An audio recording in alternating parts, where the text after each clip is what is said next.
जय श्री राम मित्रों, आप सभी का इस यूट्यूब चैनल में स्वागत है। साथियों, मैं चर्चा करूंगा इस वीडियो में, क्योंकि आजकल जो कुछ विषय बार बार आ रहे हैं सोशल मीडिया के माध्यम से।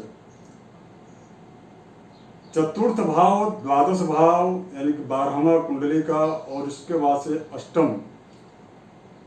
और द्वितीय यानी कि द्वितीय भाव, चतुर्थ भाव और इसके साथ साथ में जो है अष्टम और द्वादश, ये जो चारों जो भाव होता है, भाव का मतलब जो कुंडली के जो चक्र बने रहते हैं, जिस प्रकार से मैं आपको दिखाने का प्रयास करूंगा। जैसे आप इसको आप देख रहे होंगे, मैंने इसमें लिखा है, आप इसको ध्यान से देखें। इसमें ये जो है, ये जो आप देख रहे हैं चतुर्थ भाव है। ये जो है, ये जिसको हमने जो है चिन्हांकित किया है, यह चतुर्थ भाव है। और चतुर्थ भाव में, चतुर्थ भाव और ये जो है, ये अष्टम भाव है, और ये जो है, ये द्वितीय भाव है। द्वितीय, चतुर्थ और ये अष्टम, और ये हो गया आपका लग्न के बगल वाला द्वादश। ये 12 भाव होते हैं। तो ये जो कुंडली का जो चक्र है, यदि आपकी कुंडली यदि आपके हाथ में है, तो चतुर्थ भाव चूंकि क्या होता है, बार बार ये कहा गया है कि चतुर्थ भाव में जो ग्रह होते हैं, वो ग्रह जो है प्रतिकूल फल देते हैं। किंतु मैं आपको इस वीडियो में ये बताने वाला हूं कि चतुर्थ भाव में क्या सभी जितने भी ग्रह हैं, वह ग्रह अनुकूल प्रभाव नहीं करते या उनका अनुकूल फल नहीं मिलता। तो मैं इस विषय पर चर्चा करूंगा इस वीडियो में, और इस वीडियो में आपको मैं ये बताने का प्रयास करूंगा कि हमने करीब हजारों कुंडलियों को, इस प्रकार की कुंडलियों को मैंने समीक्षा किया, जिसके आधार पर मैं कह सकता हूं कि यह निश्चित तौर पर बहुत ही सटीक और आपको बहुत ही सरल और सहज भाव में मैं आपको इस जानकारी को आपके समक्ष प्रस्तुत करने वाला हूं, क्योंकि यह बहुत सटीक है और इसको प्रायोगिक रूप में हमने देखा भी है। तो मित्रों, आपने देखा होगा, जैसे जो बच्चे हैं वह शिक्षा के दौरान उनके अलग अलग उनकी इच्छाएं होती हैं। कुछ बच्चे तो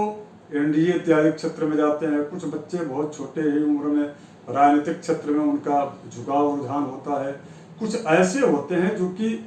आध्यात्मिक क्षेत्र में जाकर के या कुछ इस प्रकार के कार्य को करते हैं जो समाज में वह अपने आप को यानी कि एक आकर्षक व्यक्तित्व के रूप में अपने आप को प्रदर्शित करते हैं। तो मित्रों, इन तीनों प्रकार का, एक तो सेना की तरफ, दूसरा राजनीतिक क्षेत्र में, और तीसरा उस व्यक्ति के अंदर चुंबकत्व शक्ति अर्थात उस व्यक्ति के अंदर आकर्षण, ये तीनों जो फल है, वो तीन प्रकार के जो व्यक्ति होते हैं, तीन प्रकार के व्यक्तियों को उसके चतुर्थ भाव के आधार पर, जो चतुर्थ भाव है कुंडली का, साथियों, ये जैसे हमने इसमें बनाया है, इसमें जो चतुर्थ जो भाव है, इस चतुर्थ भाव में स्थित ग्रहों के आधार पर हम ये तय कर सकते हैं कि वह व्यक्ति किस क्षेत्र में जाना चाहता है या उसको किस क्षेत्र में अधिक प्रयास करना चाहिए, ताकि उसको बड़ी जो उपलब्धि मिलनी है वो उपलब्धि उसको मिल जाए। तो मैं आज मैं इस वीडियो में 3 प्रकार के राजयोग के बारे में मैं चर्चा करूंगा, और वो राजयोग चतुर्थ भाव में ग्रहों की स्थिति के अनुसार होगा। तो आइए हम चर्चा करते हैं। अगर यदि इस भाव में, चतुर्थ भाव में अगर यदि मंगल स्थित होता है, और वह मंगल स्वराशि में, मंगल जो है 2 राशियों के स्वामी होते हैं, यानी कि मेष राशि और उसके पश्चात जो वृश्चिक राशि। अगर यदि मेष और वृश्चिक ये 2 राशियों के स्वामी मंगल स्वराशि में अर्थात चतुर्थ भाव में अगर यदि 8 अंक हो और 1 अंक हो, और उसमें यदि मंगल बैठा हो, ऐसी स्थिति में उस व्यक्ति के जीवन में, उस व्यक्ति की कुंडली में रोचक योग नामक जो है राजयोग बनता है। और जो रोचक जो राजयोग होता है, वह व्यक्ति रोचक राजयोग में थल सेना से संबंधित या सैन्य क्षेत्र में एक बड़े पद पर जाकर के वह अधिकारी बनता है। और बड़े पद पर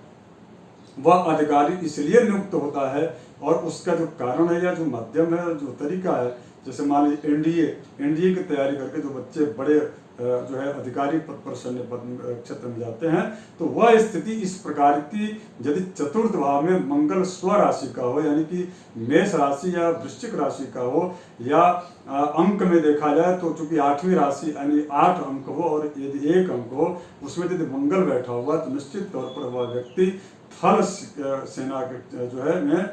बड़े अधिकारी पद पर उसकी नियुक्ति होती है, या तीनों ही सेनाओं में उसकी जो है बड़े पद पर उसके अधिकारी के रूप में उसकी नियुक्ति होती है। और दूसरा जो राजयोग है चतुर्थ भाव का, मैं उस पर चर्चा करूंगा, और वो है मित्रों हंस राजयोग। हंस राजयोग के बारे में आपने बड़ी चर्चा सुना होगा। मैं आपको हंस योग के बारे में चतुर्थ भाव में अगर यदि बृहस्पति अर्थात गुरु धनु राशि अर्थात 9वां अंक हो चतुर्थ भाव में, और उसके पश्चात जब 12वां यदि अंक हो अर्थात मीन राशि हो, और वहां पर यदि बृहस्पति चतुर्थ भाव में बैठे रहते हैं, यानी कि अपने घर में बैठे रहते हैं, क्योंकि धनु और मीन राशि का स्वामी गुरु होता है, यदि अपने घर में यानी कि स्व राशि में चतुर्थ भाव में बैठे होते हैं, तो निश्चित तौर पर उस व्यक्ति के कुंडली में जो है हंस नामक जो है राजयोग का निर्माण होता है। और यदि हंस योग का यदि निर्माण होता है तो उस व्यक्ति के अंदर इतना आकर्षक होता है, वह व्यक्ति इतना आकर्षण होता है कि वह कहीं भी जाता है, किसी प्रकार के यदि कार्य को करता है, उस क्षेत्र में वह अपने आप को चरमोत्कर्ष स्थिति में पाता है, अर्थात वह जो है बहुत प्रतिष्ठित होता है। आध्यात्मिक क्षेत्र में भी यदि जाता है तो भी वह बहुत बड़े जो है पद पर जाकर के पदासीन होता है। जैसे आप स्वामी विवेकानंद जी को आप ले लीजिए, या इस प्रकार के जितने भी जो बड़े जो संत हुए, आध्यात्मिक संत हुए, इस प्रकार के जो है आध्यात्मिक सत्ता में, आध्यात्मिक जो है संतों की श्रेणी में वह व्यक्ति बड़ा उच्चतम स्थिति में होता है। और यदि शनि की दृष्टि हो जाती है तो वह व्यक्ति बाल अवस्था से ही वैराग्य उसके जीवन में आ जाता है। इस प्रकार का स्थिति देखा गया है। अब हम इसके बाद चर्चा करेंगे तीसरे राजयोग के बारे में, जो कि चतुर्थ भाव से संबंधित है। मित्रों, अगर यदि शुक्र यदि स्व राशि का अर्थात वृषभ राशि यानी कि दूसरी राशि और 7वीं राशि का स्वामी जो है शुक्र होता है, यदि वृषभ राशि और जो है तुला राशि का स्व राशि में चतुर्थ भाव में यदि शुक्र बैठा हो, शुक्र स्थित हो ग्रह, तो निश्चित तौर पर उसके जीवन में मालव्य नामक जो है योग का निर्माण होता है। यह ज्योतिष के अनुसार मालव्य जो योग होता है, वह मालव्य योग IAS अधिकारी या किसी खुफिया विभाग में बड़े उच्च पदाधिकारी पर वह व्यक्ति नियुक्त होता है, या वह राज्य यानी कि जो मंत्री होता है उस मंत्री के साथ में सन्निकट रह करके उस मंत्री के विशिष्ट कार्यों को वह सुनियोजित ढंग से, व्यवस्थित ढंग से, बड़ा ही यशस्वी और कीर्तिमान अपने जो है अधिकारी को, अपने मंत्री को बनाने वाला वह बहुत ही यशस्वी अधिकारी होता है। यानी कि केंद्रीय स्तर का, यानी कि राज्य स्तरीय नहीं बल्कि केंद्रीय स्तरीय का, अगर यदि शुक्र स्व राशि का होकर के चतुर्थ भाव में बैठा हुआ है तो मालव्य योग बनता है, और मालव्य योग की स्थिति में वह व्यक्ति केंद्रीय स्तर का उच्च अधिकारी होता है, यानी कि IAS और IPS अधिकारी होता है, या उससे IFS जो अधिकारी होते हैं वह IFS अधिकारी होता है, इस प्रकार, या IES अधिकारी होता है। इस प्रकार की स्थितियां कुंडली के आधार पर अलग अलग क्षेत्रों में तय की जा सकती हैं। तो कुल मिलाकर के जो चतुर्थ भाव है, उस चतुर्थ भाव से केवल मात्र जो है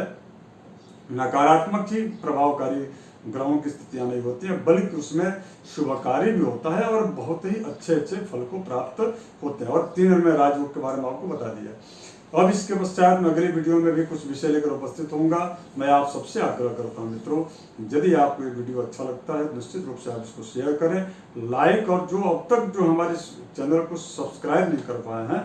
वो जरूर सब्सक्राइब कर लें। जो सब्सक्राइब कर चुके हैं उनका सबका आपका आभार, धन्यवाद। जय श्री राम।